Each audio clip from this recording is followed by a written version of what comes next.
वरिशो movie family story के ऊपर based है। फिल्म की शुरुआत होती है एक बहुत बड़े माइनिंग प्रोजेक्ट से और इसी प्रोजेक्ट के पीछे पड़ा हुआ है जयप्रकाश नाम का एक बहुत बड़ा बिजनेसमैन, जिसको लोग जेपी नाम से पहचानते थे। जेपी ने अपने मीटिंग के बाद मैनेजर को बता दिया था कि इस डील के बारे में किसी को भी ना बताए, क्योंकि ये डील किसी भी हालत में सिर्फ उनकी ही होनी चाहिए। लेकिन धीरे धीरे इस डील के बारे में पूरे शहर को मालूम चल जाता है और आखिर में इसके बाद जयप्रकाश को पता चलता है कि ये 2,500 करोड़ का माइनिंग का deal Rajendra group of company के नाम हो गई है, जिसके सीईओ थे खुद राजेंद्र प्रसाद। इस फिल्म के पहले हाफ में आपको कहानी से इमोशनली जोड़ा जाता है और दूसरे हाफ में तलपति विजय जबरदस्त एक्शन में दिखाई देते हैं। दरअसल इस डील को गौतम नाम के आदमी ने राजेंद्र को दिलवाई है, इसलिए राजेंद्र गौतम को अपने घर इनवाइट करते हैं, जिसके बाद हम एक बड़ा सा घर देखते हैं जो राजेंद्र का था, जहां पर गौतम आए थे अपनी पत्नी के साथ। जब वो आपस में बात कर रहे होते हैं, वह राजेंद्र गौतम को अपनी फैमिली के सारे सदस्य से मिलवाने लगते हैं, जिसमें कि उनका बड़ा बेटा जय और उसकी पत्नी आरती और उसकी बेटी नेहा होती है और अपने मझले बेटे का नाम अजय होता है, जिसके भी शादी हो चुकी है और उसके भी 2 बच्चे हैं। उसके बाद आते हैं डॉक्टर आनंद, जो राजेंद्र का बेस्ट फ्रेंड होते हैं, और उस घर का और एक सदस्य जिन्हें सभी रसोई मामा बुलाते थे। इसके बाद उनके छोटे बेटे के बारे में जब गौतम पूछते हैं तो यहाँ पर राजेंद्र जी बताते हैं कि वो हमारे साथ नहीं रहता है, जिसका नाम विजय होता है। दरअसल विजय अपनी फैमिली के साथ इसलिए नहीं रहता था क्योंकि उनके पिता विजय को बहुत सारा नफरत करते थे और विजय को घर से बाहर निकाल दिए थे। नेक्स्ट सीन में फिल्म के हीरो यानी विजय का एंट्री होता है, जो कि ट्रैवलिंग करते हैं, लेकिन विजय अपनी माँ के कांटेक्ट में रहता है और हमेशा उनसे बातें करता रहता है। विजय की माँ चोरी छिपे विजय से बात करती है। विजय को अपने घर छोड़े हुए 7 साल हो चुके हैं और वो उसी दौरान खुद का कुछ करना चाहता था। विजय ने एक स्टार्टअप इंडिया के प्रोग्राम में अपना एक खुद की ऐप, जिसका नाम है मेक माई फूड, के बारे में बता रहा था। ये ऐप ट्रेन के पैसेंजर्स के लिए था, जिसके थ्रू ट्रैवलिंग के टाइम में इजीली खाना ऑर्डर किया जा सकता था। और इसी ऐप के लिए विजय को बहुत सारे फंडिंग की रिक्वायरमेंट होती है, जो विजय के पास नहीं थी। उस वक्त एक रिपोर्टर उनको अपनी पापा की इन्वेस्टमेंट के बारे में पूछते हैं, तभी विजय गुस्से से वहां से निकल जाता है। यहाँ पर 7 साल पीछे की कहानी दिखाया जाता है और हमें बताया जाता है कि आखिरकार क्यों विजय ने घर छोड़ा था। दरअसल राजेंद्र के 3 बेटे हैं और उनमें से 2 बेटे उनके बातें मानते थे, लेकिन तीसरा बेटा विजय, जो हार्वर्ड यूनिवर्सिटी से बिजनेस मैनेजमेंट का कोर्स कंप्लीट करके आया था, वो इंडिपेंडेंट होना चाहता था। एक रोज राजेंद्र घर में हो रही एक पार्टी में अनाउंस किए कि अपनी 2 बेटे की तरह विजय भी उनके साथ अपनी बिजनेस में हाथ बटाएगा, क्योंकि राजेंद्र चाहता था कि इस रेस में जो बिजनेस को सही तरीके से संभाल पाएगा वो ही उनके बिजनेस के असली वारिस कहलाएगा। लेकिन इसके लिए विजय साफ साफ मना कर देता है, क्योंकि वो कुछ और ही चाहता था, वो खुद का कुछ करना चाहता था। वो अपनी पापा की कंपनी में ज्वाइन करने के लिए मना कर देता है। तभी राजेंद्र उसे अपने घर से बाहर निकाल देते हैं। अब कुछ दिन बाद राजेंद्र का जन्मदिन आता है और वो 68 साल का होने वाले थे, इसलिए उनकी पत्नी सुधा उनका जन्मदिन मनाने से पहले एक पूजा रखवाने के लिए कहती है। लेकिन इसके लिए राजेंद्र साफ साफ मना कर देते हैं, क्योंकि उन्हें मालूम था कि इसी पूजा के बहाने वो अपने छोटे बेटे विजय को जरूर बुलाएगी। इसके बाद राजेंद्र ग्रुप ऑफ कंपनी के ऑफिस में मीटिंग का सीन दिखाया जाता है कि एक और टेंडर निकला था, जिसको पाने के लिए जेपी पीछे पड़ा हुआ था और राजेंद्र चाहता था कि ये टेंडर भी उन्हीं को मिले, उन्हीं के नाम हो। इसलिए राजेंद्र अपनी दोनों बेटों से कहते हैं कि उन्हें ये टेंडर किसी भी हालत में मिल जाए। जिसके बाद उनका दोस्त डॉक्टर आनंद उनके पास आते हैं और अकेले में उनको बुलाते हैं। यहाँ पर राजेंद्र को डॉक्टर आनंद बताता है कि वो बहुत ज़्यादा बीमार है और उनका रिपोर्ट पॉजिटिव आया है। दरअसल राजेंद्र को 4th स्टेज का पैंक्रियाटिक कैंसर हो गया था और अब उनके पास सिर्फ 8 महीने ही बचे हुए थे। और ये सुनते ही राजेंद्र की पैरों तले से जमीन खिसक जाती है और अंदर से बहुत ज़्यादा टूट जाते हैं। राजेंद्र डॉक्टर आनंद को ये बात फैमिली में किसी को भी ना बताने के लिए बताते हैं। वो तुरंत ही अपनी पत्नी सुधा के पास जाते हैं और उसे कहते हैं कि तुम जो पूजा करने को कह रही थी उसे करवा लो और विजय को भी बुलवा लो।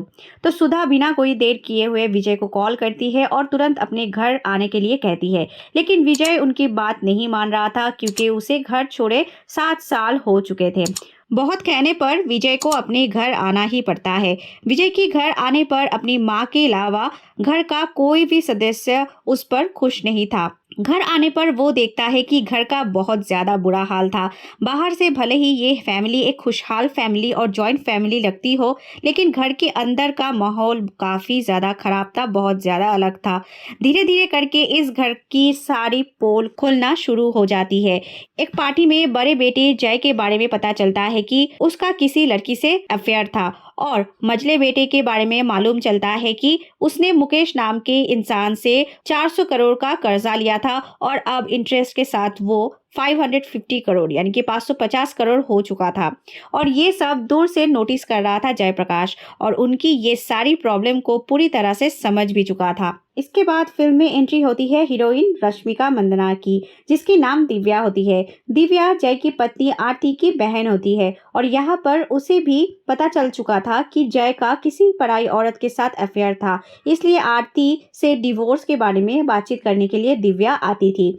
अगले सीन में उसकी मुलाकात होती है विजय से और यहाँ पर वो विजय को बताती है कि जब उसकी दीदी और जीजाजी की शादी हो रही थी उसी दिन से वो विजय को लाइक करती थी। दिव्या उसे अपनी प्यार का इजहार भी कर देती है। अब राजेंद्र बहुत बड़ी मुश्किल में फंस चुके थे क्योंकि उनकी दोनों बेटे ही अपने बिजनेस को संभालने के लिए लायक नहीं थे और इसी चीज को लेकर जेपी बहुत ज्यादा खुश भी था। राजेंद्र की कंपनी की कुछ टेंडर के डेटा भी लीक हुए थे और जेपी के द्वारा उन्हें पता चलता है कि ये डेटा दरअसल में राजेंद्र के मझले बेटे जय ने ही लीक किया था। ये सुनने के बाद राजेंद्र पूरी तरह से दंग रह जाते हैं। उस वक्त विजय को अपनी कंपनी के लिए फंडिंग मिलने का खबर मिलता है।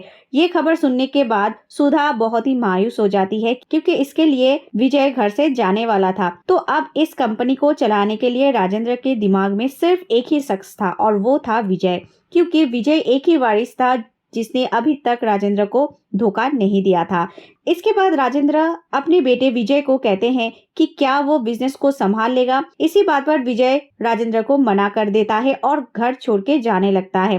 कुछ देर के बाद विजय घर वापस चला आता है क्योंकि राजेंद्र के दोस्त डॉक्टर आनंद ने विजय को भी बता दिया था राजेंद्र की कैंसर के बारे में और अब उनके पास सिर्फ 8 महीने ही बचे हैं, ये भी बताया था। ये सुनने के बाद विजय की आंख पूरी तरीके से खुल चुकी थी और विजय को तो वापस आना ही था।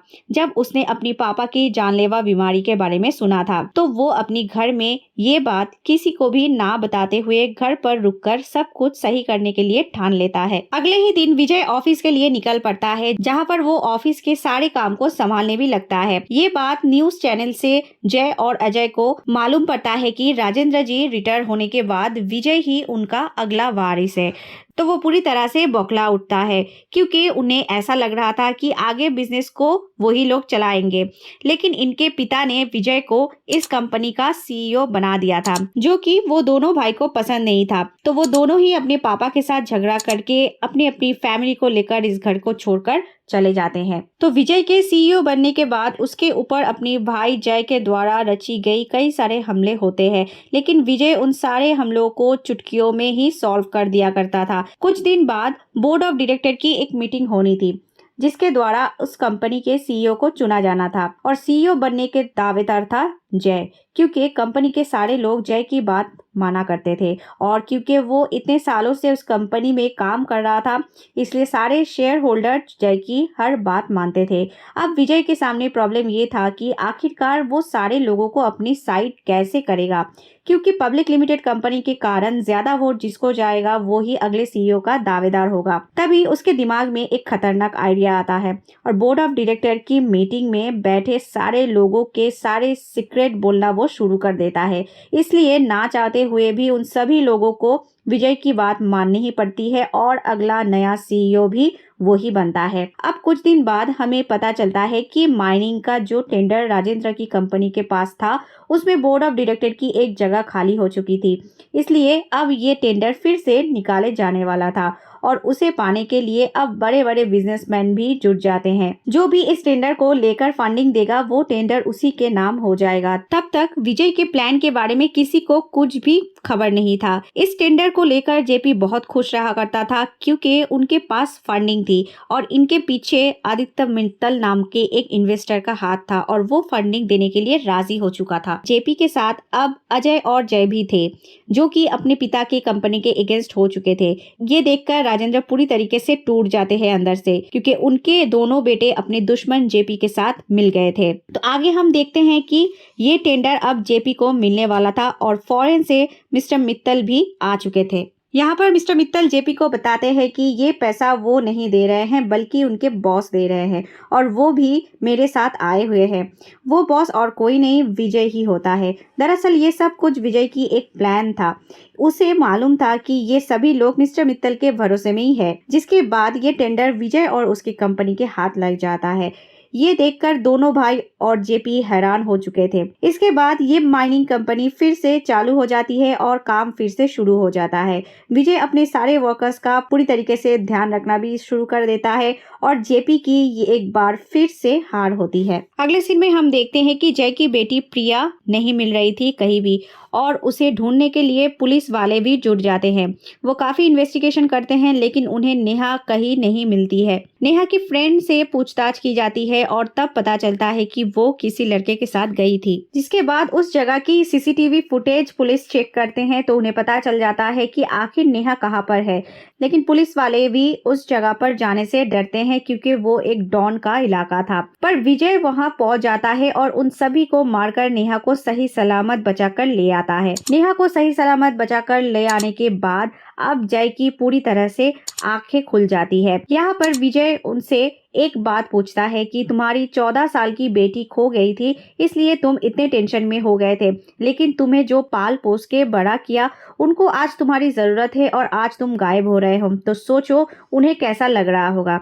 तभी जय को अपनी गलती के बारे में एहसास होता है और वो अपनी फैमिली के साथ वापस घर चला आता है। बाद में पता चलता है कि राजेंद्र को खून की उल्टी हुई है और वो हॉस्पिटल में एडमिट हो चुके हैं। डॉक्टर आनंद सबको बता देते हैं कि उनको कैंसर है और उनकी आखिरी इच्छा यही होता है कि उनके परिवार के सारे लोग सभी साथ में रहे और मिलजुल कर खुश रहे। ये सुनने के बाद विजय तुरंत ही अजय के पास पहुंच जाता है और उसे बताता है कि उसके पिता को 4th स्टेज का कैंसर हुआ है और इसलिए वो उसको अपने साथ घर ले जाना चाहता है। इतना सब होने के बाद भी अजय पर कोई भी असर नहीं होता है और अजय घर आने से मना कर देता है और क्योंकि वो जेपी के साथ मिल गया था तो विजय कंपनी के सीईओ होने के वजह से उसे अपनी कंपनी से निकाल देता है। अगले सीन में हम देखते हैं जेपी को मालूम था कि अजय के पास कंपनी के कुछ शेयर्स पड़ा हुआ था, इसलिए जेपी अजय से उन्हीं शेयर्स को खरीदने की बात करता है, लेकिन अजय उन शेयर्स को बेचने से साफ मना कर देता है। तो जेपी के गुंडे अजय को मारने लगते हैं और जबरदस्ती साइन लेने लगते हैं। तभी वहां पर एंट्री होता है विजय की। अजय को अपनी गलती का एहसास होता है और विजय को बचाने के लिए बुलाता है क्योंकि अब ये मैटर फैमिली मैटर बन चुका था। इसके बाद विजय जेपी को समझाता है और एडवाइस देता है कि लालच की जिंदगी से सुकून की मौत मरना बेहतर है। वो कहता है कि ये जिंदगी हार जीत के लिए नहीं बनी है, अगर जीतना है तो किसी के दिल को जीतो। इसके बाद विजय की पूरी फैमिली साथ हो जाती है और सभी लोग मिलजुल कर साथ रहने लगते हैं। आखिरकार यही तो राजेंद्र की आखिरी ख्वाहिश थी। सभी बच्चे मिलकर अपनी पापा और माँ की फिर से शादी कराते हैं और आगे जाकर हम देखते हैं कि राजेंद्र की कुछ दिनों में मौत हो जाती है और वो गुजर जाते हैं। इस फिल्म से हमको यही सीख मिलती है कि रिश्तों को निभाने से एक फैमिली कैसे पूरी होती है।